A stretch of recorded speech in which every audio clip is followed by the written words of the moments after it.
She demanded, "You're sexist if you don't pay off my dad's $50,000 gambling debt before the wedding." I said, "Let me get my checkbook." Then I canceled the wedding, hired a PI, and found proof her dad was hiding assets. When I sent the proof to the casino he owed money to, 34M, have always prided myself on being a rational person. I make spreadsheets for vacation planning. I research major purchases for months. I once spent 3 weeks analyzing different brands of coffee makers before buying one. So when it came to proposing to my girlfriend of 4 years, Audrey, 32F, I thought I had done my due diligence. We had compatible life goals, similar values, healthy communication, or so I thought, and our families got along well enough.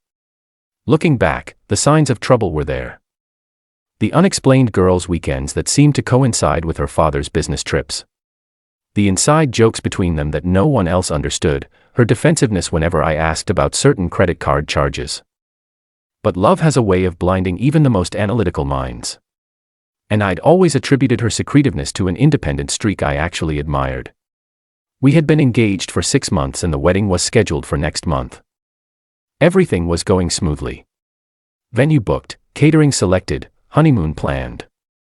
Until last Sunday when my fiancé's father, Martin, called me and asked if we could meet Mintaman at his country club. Martin has always been the archetypal rich dad, golf on weekends, martinis at lunch, casually name-dropping his connections. He made his money in commercial real estate in the 9S and has spent the past 2 decades making sure everyone knows it. But beneath the Rolex and the tailored suits, I always sensed something slightly off about him, like he was playing a character rather than being a genuine person. Still, he was about to be family. So, when he called for a private meeting, I agreed. We met at his club where he ordered a $200 bottle of scotch for the table before we even sat down. The waiter knew him by name. Classic Martin. Only later would I learn from Kevin, the PI, that Martin's extravagant spending wasn't just vanity, it was calculated. In commercial real estate, maintaining an aura of success is often necessary to land clients and close deals. The country club membership, the expensive scotch, the designer suits, all were investments in his image. But as his actual finances deteriorated, the facade had become increasingly expensive to maintain. After some small talk about the wedding, he cleared his throat and leaned in. "So, son, I'm in a bit of a situation and I need your help." I braced myself, wondering if he was going to ask for help setting up a surprise for Audrey or planning some extravagant father-daughter dance. "I owe some people about 50 grand, he said, swirling his scotch. "Gambling debt cards got away from me in Atlantic City last month." I blinked. This was not what I had expected. "The thing is," he continued, "if Audrey's mother finds out, there will be hell to pay, and I can't access that kind of cash without her noticing." I waited for him to continue, wondering where I fit into this scenario. "So, I was thinking," he said, lowering his voice, "since you're doing so well with your tech job and you're about to be family, maybe you could help me out just until I can move some investments around. 6 months tops." I stared at him, trying to process what he was asking. "You want me to lend you $50,000? He waved his hand dismissively. "Not lend exactly. Consider it an investment in family harmony. You wouldn't want Audrey upset right before the wedding, would you?" I explained as politely as possible that while I was doing well in my career, I didn't have that kind of cash just lying around. My savings were tied up in the wedding, our honeymoon, and the down payment for a house we were planning to buy next year. Martin's face hardened. "I see. Well, I thought you were the kind of men who took care of family." My mistake. I left the meeting feeling unsettled. Something about the whole interaction felt off. Martin hadn't seemed desperate or apologetic, just entitled, as if my refusal was an insult rather than a reasonable response to an unreasonable request. When I got home that evening, Audrey was waiting for me. One look at her face, and I knew Martin had already called her. "So, you refused to help my dad," she said, arms crossed. I explained the situation as calmly as I could. The amount of money, the gambling, the secrecy from her mother. "Don't you think this is something your parents should work out together?" I asked. "You don't understand my family." She snapped. "Mom would divorce him over this. Is that what you want? For my parents' marriage to end right before our wedding?" I was taken aback by her reaction. In 4 years, I'd never seen Audrey so angry or so unreasonable. I just don't think it's appropriate for me to get involved in this. I said, "You're already involved. You're about to become part of this family." Our argument escalated with Audrey becoming increasingly agitated. And then she dropped the bomb. "If you really loved me, you'd do this," she said. "Or is it because he's a man asking for help? If it were my mom, would you be so hesitant?" I didn't realize I was marrying such a sexist. I was stunned into silence. Sexist? Because I wouldn't secretly pay off her father's gambling debt. "You know what?" I said finally. "Let me get my checkbook." Her face lit up with relief. "I knew you'd understand. This means so much to me." "Just one question," I added, pulling out my phone. "Who exactly does your dad owe this money to? I'd like to pay them directly rather than giving the cash to Martin." Audrey hesitated. "I'm not sure. Some casino in Atlantic City. I think the Golden Palace." "Great. I'll look them up." She grabbed my arm. "Actually, it's probably better if you just give the money to Dad. He knows who to pay." More red flags than a Soviet parade. I nodded and said I needed to make some arrangements to free up the money and I'd take care of it in the next few days. Audrey kissed me gratefully and went to call her father with the good news. As soon as she left the room, I started making calls, but not to my bank. First, I called my lawyer, a shrewd woman named Diane, who had helped me set up my business years ago. I explained the situation and asked for her advice. She recommended a private investigator she had worked with on several cases. "If Martin is hiding this from his wife," Diane said, "he might be hiding other things as well. Before you hand over any money, let's find out exactly what you're dealing with." I hired the PI the next day. Kevin was a former cop with 20 years of experience in financial fraud cases. He didn't come cheap. His retainer alone was $3,000, but I had a feeling it would be money well spent. While Kevin got to work, I kept up appearances with Audrey and her family. I told Martin I was liquidating some investments and would have his money in 2 weeks. He seemed relieved, but not particularly grateful. Audrey, on the other hand, was suddenly the perfect fiancée again, attentive, loving, excited about the wedding. It was as if our argument had never happened. 3 weeks later, Kevin called with his findings. "You're going to want to see this," he said. We met at a diner outside the city. Kevin brought a folder thick with documents, bank statements, property records, and surveillance photos. "Your future father-in-law has been busy," Kevin said, spreading the papers across the table. "The gambling debt is real. He owes $52,000 to the Golden Palace Casino. But that's just the tip of the iceberg." According to Kevin's investigation, Martin wasn't the successful real estate mogul he claimed to be. His company had been struggling for years with multiple properties in foreclosure. He had taken out second mortgages on his house and Audrey's childhood home, which he had supposedly gifted to her, but had actually kept in his name. He had 3 maxed-out credit cards and was behind on his country club dues. But here's where it got interesting. Despite these financial troubles, Martin had recently purchased a vacation property in Belize through a limited liability company registered under his college roommate's name. He had also transferred significant funds to a trust account in the Cayman Islands with nominee directors, making it difficult to connect the assets directly to him. Classic signs of someone hiding assets. It took longer than expected. Kevin apologized. Offshore accounts are designed to be difficult to trace, and getting the casino information required, calling in several favors from former colleagues. "My guess," Kevin said, "he's preparing for bankruptcy or divorce, possibly both." I felt sick, not just because of Martin's deception, but because Audrey had been so insistent that I help him. Did she know about her father's financial schemes? Was she complicit? "There's one more thing," Kevin added, pulling out a stack of photos. These are a combination of security footage from public areas of the casino and social media photos where they were tagged at events there over the past 2 months.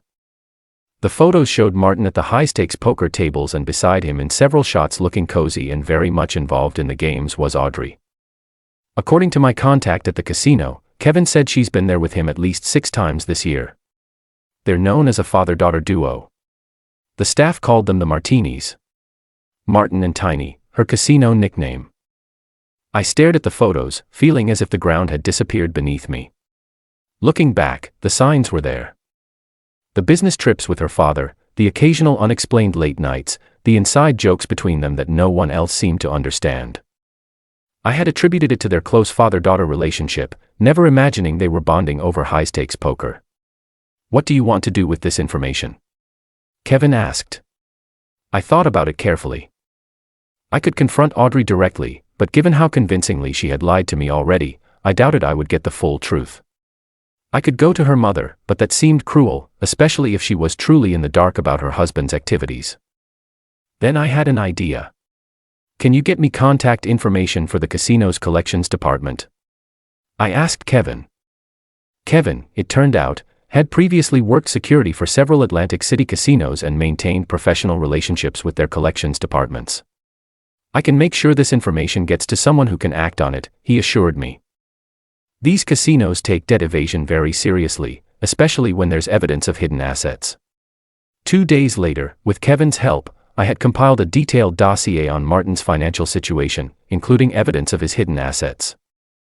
Kevin personally delivered it to his contact at the Golden Palace Casino's collections department, explaining my connection to the situation and why I had the information. I also completed IRS Form 3949A, the official information referral form for reporting suspected tax fraud, attaching the most relevant financial documentation. Kevin advised that while the IRS might take months to act, cases involving substantial offshore assets typically received priority attention. Then I called Audrey and told her we needed to talk. She came over that evening expecting news about her father's money.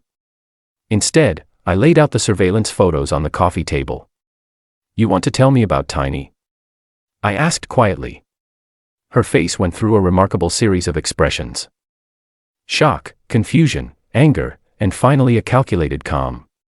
"Those were just a few fun nights out with Dad," she said, shrugging. "I don't see why you're making such a big deal about it. And the money, the $50,000, that part was true. Dad does owe money, which you helped him rack up," I pointed out. "And then you accused me of sexism for not wanting to pay it off." She had the grace to look embarrassed. At least I panicked. Dad was putting pressure on me and I didn't know what to do. "You could have told me the truth," I said. "At any point in our 4-year relationship, you could have mentioned that you and your father gamble together regularly. That seems like something a fiancé should know." Audrey's expression hardened. "It's not a big deal. Everyone has hobbies their partners don't know about." "Hobbies?" "Sure. Secret gambling addictions that lead to massive debt. That's not a hobby, Audrey. That's a problem." We argued for hours. She tried to downplay the gambling, then tried to justify the lie, then tried to turn it around on me, accusing me of spying on her, of not trusting her, of overreacting. But I stood firm. "The wedding is off," I said finally. "I can't marry someone who would lie to me about something this important." She switched tactics immediately, tears streaming down her face. "Please don't do this. I love you. I'll stop gambling. I swear we can get counseling, whatever you want." It was manipulative and we both knew it. I held firm and eventually she left. Angry, hurt, but most of all caught. Selling a wedding 1 month out was a logistical nightmare. I lost deposits with most vendors, spent hours calling guests to explain the situation as diplomatically as possible, and had to deal with returning gifts that had already arrived. But compared to the alternative, going through with a marriage based on such fundamental deception, the financial hit was worth it. The next morning, all hell broke loose. Martin showed up at my door at 7 a.m., red-faced and raging. "What the hell did you do?" he shouted. "The casino is threatening legal action. They say they have proof I'm hiding assets." I invited him in calmly. "Interesting. Are you hiding assets, Martin?" He sputtered indignantly. "That's none of your damn business." "It became my business when you asked me for $50,000, I pointed out. "And it became my business when you enlisted your daughter to manipulate me into giving it to you." He denied everything, of course. Said I was making wild accusations that Audrey would never participate in something like that. I let him rant for a few minutes, then showed him the same surveillance photos I had shown Audrey. The change was immediate. His face went from red to ashen. "Where did you get these?" he asked harshly. "I hired someone to look into your financial situation before I handed over 50 grand, I said. Seemed like due diligence given the circumstances. Martin collapsed onto my couch, suddenly looking every bit his 60 years. "You have no idea what you've done," he whispered. As it turned out, I had done quite a lot. The Golden Palace, along with other major casinos in the area, added both Martin and Audrey to their exclusion list for 1 year. This wasn't a gaming commission action as I initially thought, but rather an industry practice among casinos that share information about problem gamblers and those who attempt to evade debts. The casino, armed with evidence of Martin's hidden assets, was not only pursuing their debt aggressively, but had also informed his other creditors of his attempt to hide money. The IRS opened an investigation into potential tax evasion. The country club, upon learning he was in financial trouble, had suspended his membership pending payment of his overdue account. The Cayman Islands account wasn't immediately accessible to creditors. But once the IRS investigation began, the financial institution froze the account pending resolution of the tax case. International banking agreements made this possible, though Kevin warned it would likely involve a lengthy legal process. The Bice property wasn't seized as I initially thought might happen, but multiple creditors placed liens on it, effectively preventing Martin from selling or transferring it without satisfying his debts. And Audrey's mother, Vivian, had finally learned the truth about her husband's financial dealings. She called me a week after my confrontation with Martin.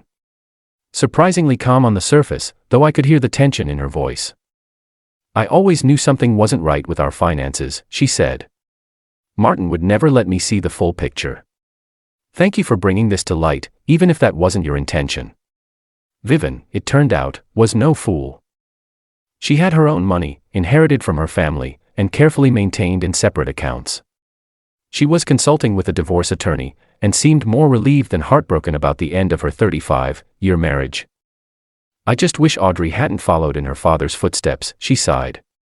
"I tried to teach her better." As for Audrey and me, it was definitively over. She tried calling several times, alternating between apologies and accusations.